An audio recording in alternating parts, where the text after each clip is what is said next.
In this video, we will be looking at section 7.1, which covers solving trigonometric equations with identities.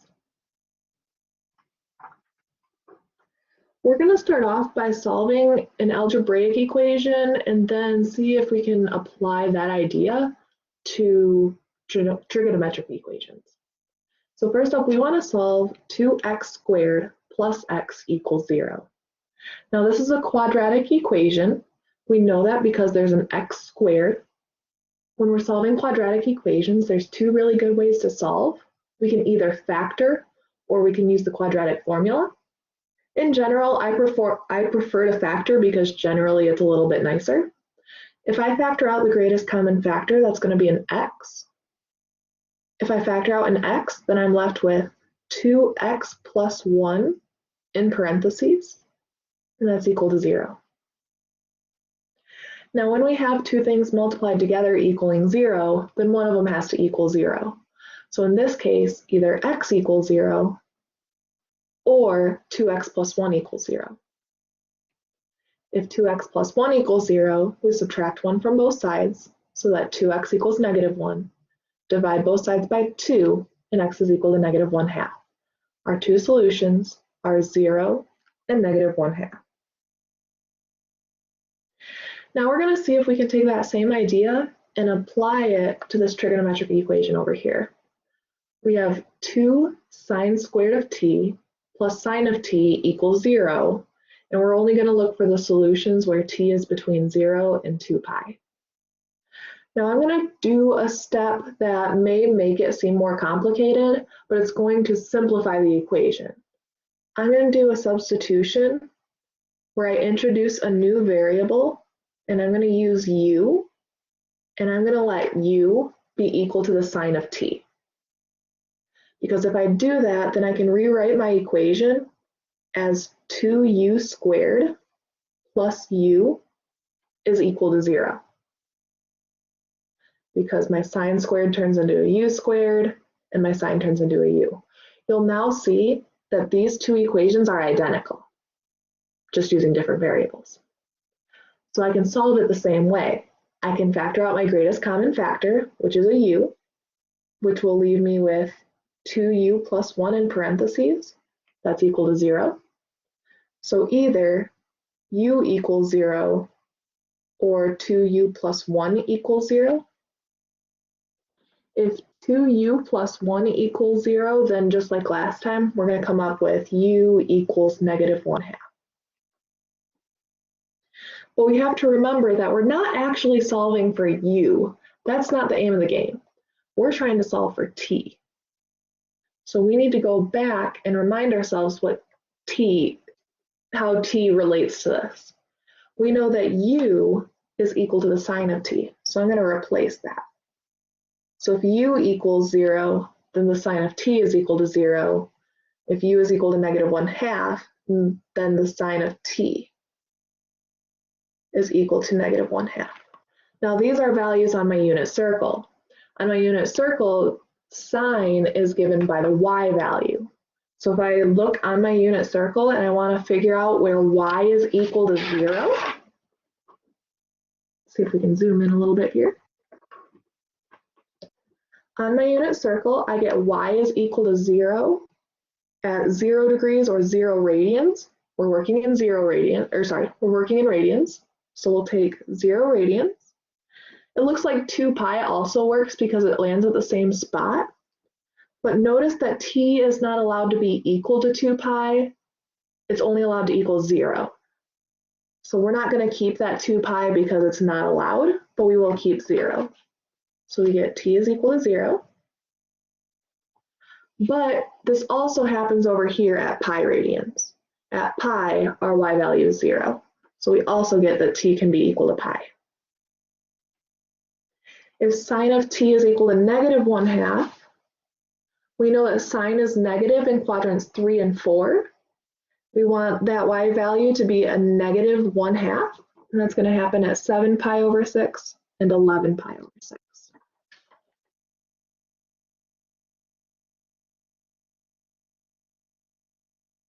So this equation has 4 solutions between 0 and 2 pi. We have 0 pi, 7 pi over 6, and 11 pi over 6.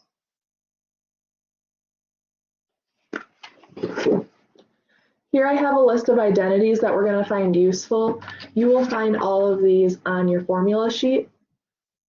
We're going to be starting with our Pythagorean identities, which are these ones, our negative angle identities we have here, our reciprocal identities. We're going to see how we can use those to help us solve equations. So we're going to start with 3 secant squared of t minus 5 secant of t minus 2 is equal to 0. And again, we're solving for t being between 0 and 2 pi. Like I did in that last one, I'm going to use u for substitution. So this time I'm going to let u be equal to the secant of t. So when I rewrite my equation, it's going to be 3u squared minus 5u minus 2 is equal to 0. You're going to have to remember your factoring skills, so brush up on those. This is going to factor into 3u plus 1 times u minus 2 is equal to 0. So either 3u plus 1 equals 0, giving us u equals negative 1/3, or u minus 2 equals 0, giving us u equals 2. But remember, we're not trying to solve for u, we're trying to solve for t. So we need to back substitute so we have the right variable here. U is equal to the secant of t. So we have the secant of t is equal to negative 1/3, or the secant of t is equal to 2. But we don't generally deal with secant. That's not one of our favorite trig functions. So we're going to have to remember what secant really is. Secant is the reciprocal of cosine. The way it's written on your formula sheet is the secant of theta is equal to 1 over the cosine of theta, and that's just the reciprocal. So if I switch this from secant to cosine, then I'm going to have to take the reciprocal of the right-hand side. The reciprocal of negative 1/3 is negative 3. The reciprocal of 2 is 1/2. So we get cosine is equal to 1/2. Now, cosine of t equals 1/2, that second equation we have, those answers are on our unit circle. That happens at t equals pi over 3 and 5 pi over 3. Cosine is the x value, and the two places where x is equal to 1/2 on the unit circle are at pi over 3 and 5 pi over 3. But this guy, cosine of t equals negative 3. We don't have a place on our unit circle where the x value is equal to negative 3. So let's try using our calculator instead. If I take the inverse cosine of both sides, then I'll have inverse cosine of negative 3.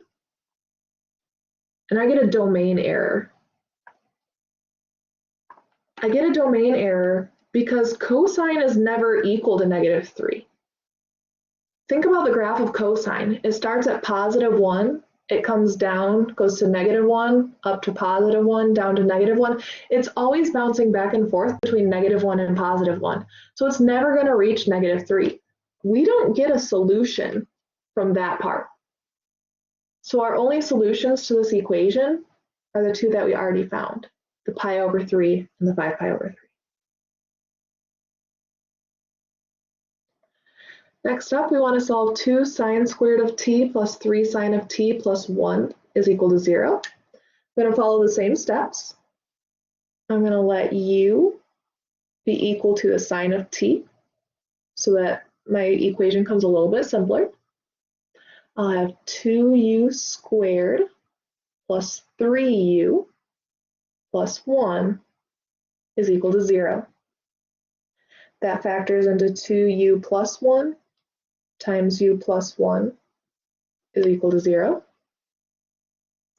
So either 2u plus 1 equals 0 or u plus 1 equals 0.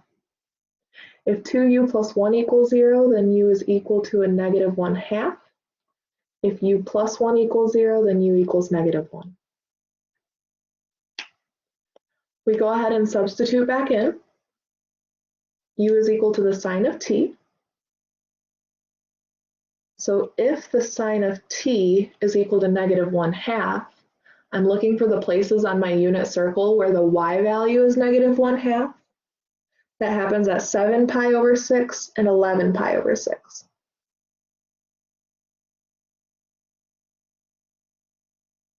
So we get those two solutions. Replacing my u in the second equation here, we'd have sine of t is equal to negative 1. The only place on my unit circle where my y value is negative 1 is at 3 pi over 2. So we get t equals 3 pi over 2. So there are three solutions to this equation. Now, once upon a time, we introduced the Pythagorean identity, and that can help us solving these equations.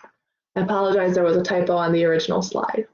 That Pythagorean identity said sine squared of theta plus cosine squared of theta is equal to 1, but we can rearrange that formula using algebra so that we can get that sine squared of theta is equal to 1 minus cosine squared of theta, or cosine squared of theta is equal to 1 minus sine squared of theta. We're going to use that to help us solve 2 sine squared of t is equal to 3 cosine of t. And again, we're only going to solve for t being between 0 and 2 pi. So right now I have two different trig functions in my equation. I have sines and I have cosines. I don't like that, so I'm going to try to get them all to one trig function. I know that sine squared is equal to 1 minus cosine squared, so I'm going to use that here. I have 2 times what sine squared is. Sine squared is 1 minus cosine squared. So I have 2 times the quantity of cosine squared of t, because my variable is t, is equal to 3 times the cosine of t. Distributing through, I have 2 minus 2 cosine squared of t is equal to 3 cosine of t. I see that I have a cosine squared. Generally, we like our squared term to be positive, so I'm going to move all my terms to the right. That way, when I'm looking at my quadratic, all the terms are on one side, so it's set equal to 0. So if I move everything to the right, then I'll have 0 is equal to 2 cosine squared of t plus 3 cosine of t, and then minus 2, because I subtract that over. Let's go ahead and do our substitution. This time I will let u be equal to the cosine of t. When I do that, I'll have 0 is equal to 2u squared plus 3u minus 2. That factors really nicely into 2u minus 1. Can't read that very well. 2u minus 1 times u plus 2. If 2u minus 1 is equal to 0, then u is equal to 1/2. If u plus 2 equals 0, then u is equal to negative 2. We substitute back in for what we know u to be equal to. U is the cosine of t. So we get the cosine of t is equal to 1/2. That happens at two places on the unit circle, at pi over 3 and 5 pi over 3.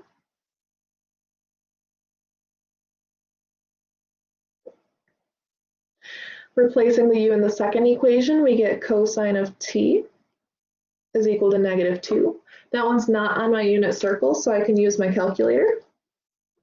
If I take the inverse cosine of negative 2, I get that domain error again. I don't get a solution from that equation. So these are my only two solutions.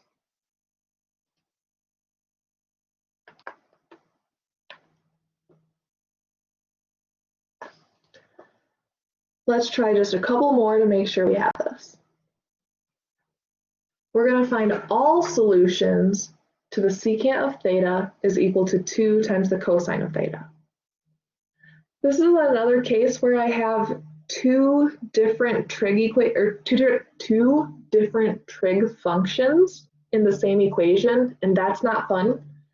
So I'm going to try to get them to have the same trig function. Well, I know secant is the reciprocal of cosine, so I'm going to rewrite my secant of theta as 1 over cosine of theta. And then that's going to be equal to 2 times the cosine of theta. If I think of that 2 cosine of theta as 2 cosine of theta over 1, then I can cross multiply because I have fraction equals fraction. Denominator times numerator, cosine of theta times 2 cosine of theta is 2 cosine squared of theta. That's going to be equal to numerator times denominator. 1 times 1 is 1. I'm trying to get at theta. To get there, I'm going to have to start by getting at the cosine of theta. So I'm going to divide both sides by 2. So that cosine squared of theta is equal to 1/2. I want to get at cosine of theta, not cosine squared. So I'm going to have to take the square root of both sides of this equation. The thing is, when you take the square root of both sides of an equation, you have to include a plus or minus sign. Otherwise, you're going to be missing answers. So I am getting the cosine of theta is equal to plus or minus the square root of 1/2. Now you're probably thinking to yourself, that doesn't look familiar. The square root of 1/2? But I want to reconsider it. I'm going to take this up here for a minute so that we can look at what the square root of 1/2 and what that looks like. We have a rule that if we have a square root over a fraction, we can put the square root over the numerator and denominator separately. So the square root of 1/2 is equal to the square root of 1 over the square root of 2. But we know what the square root of 1 is. That's 1. So I'm looking at 1 over the square root of 2. Now, we don't like leaving a square root in a denominator. That's just kind of gross and yucky. So I'm going to multiply my numerator and denominator both by the square root of 2. And that leaves me with the square root of 2 over 2. Now, if I go back to cosine of theta being plus or minus the square root of 1/2, that's telling me that the cosine of theta is plus or minus the square root of 2 over 2. That value is on my unit circle. So I'm going to break this into 2 cases, just making sure I don't lose anything. So let's start with the plus case. If the cosine of theta is equal to positive square root of 2 over 2, that happens in 2 places. Since we're looking for the positive one, we're going to have theta is equal to pi over 4, or theta is equal to 7 pi over 4. Problem is, we want all solutions, not just the ones between 0 and 2 pi. So when I take the inverse cosine, that's when I find both angles and I add my 2 pi k. So that takes care of the case where cosine is positive. Now let's do the case where cosine is negative. Make sure I have enough space on here. If the cosine of theta is equal to a negative square root of 2 over 2, then there are 2 places on my unit circle where that happens. That's at 3 pi over 4 and 5 pi over 4. But since I don't just want the ones between 0 and 2 pi, this is when I add my 2 pi k. So all 4 of these work together to get me all of my solutions. Now in my open math, More often than not, they will say something along the lines of, what are the 4 smallest positive solutions? Well, in that case, that's going to be the pi over 4, 3 pi over 4, 5 pi over 4, and 7 pi over 4. If they wanted more than that, then you would let k be equal to 1, and it would just be all of these values plus 2 pi. I know that the 4 smallest ones are when k equals 0, because if k equals -1, then these all go negative, and we only want positive solutions. If we plug in k equals 0, then I just get the answers without the plus 2 pi k. If I let k equal 1, then I get all of these answers plus 2 pi. That's kind of how that works. Let's try this last one here, where we want to find all solutions to cosine squared of theta is equal to -6 sine of, oh sorry, this is not theta, this is phi or phi, that symbol there. We spell it in English as phi. It's just another Greek letter. It's a lowercase phi or phi. We're going to use it just like theta. It's just another variable. So we're finding all solutions to cosine squared of phi is equal to -6 sine of phi. But this time we are going to restrict it to 0 to 2 pi. Just like we did a couple problems ago, I have 2 different trig functions, so I want to try to get them to match. We know that cosine squared is equal to 1 minus sine squared because of our Pythagorean identity. So I'm going to rewrite it as 1 minus sine squared of phi is equal to -6 sine of phi. Because I have that sine squared, I know I'm going to want all terms on one side, and I like my squared term being positive, so let's move everything to the right. I will have 0 is equal to sine squared of phi minus 6 sine of phi minus 1. That looks all sorts of complicated, so let's do our substitution, where we let u be equal to the sine of phi. Then we're looking at 0 equals u squared minus 6u minus 1. That's a little bit easier to work with. Now we said that there are 2 really good ways to solve a quadratic equation, either by factoring or the quadratic formula. Unfortunately, this one does not factor, so we are left to using the quadratic formula. So let's plug it in and see what we get. We'll have u is equal to the opposite of -6, which is +6, plus or minus the square root of -6 squared minus 4 times 1 times -1 all over 2 times 1. That quadratic formula, it never goes away. So if we simplify that, we are looking at 6 plus or minus the square root of 40 all over 2.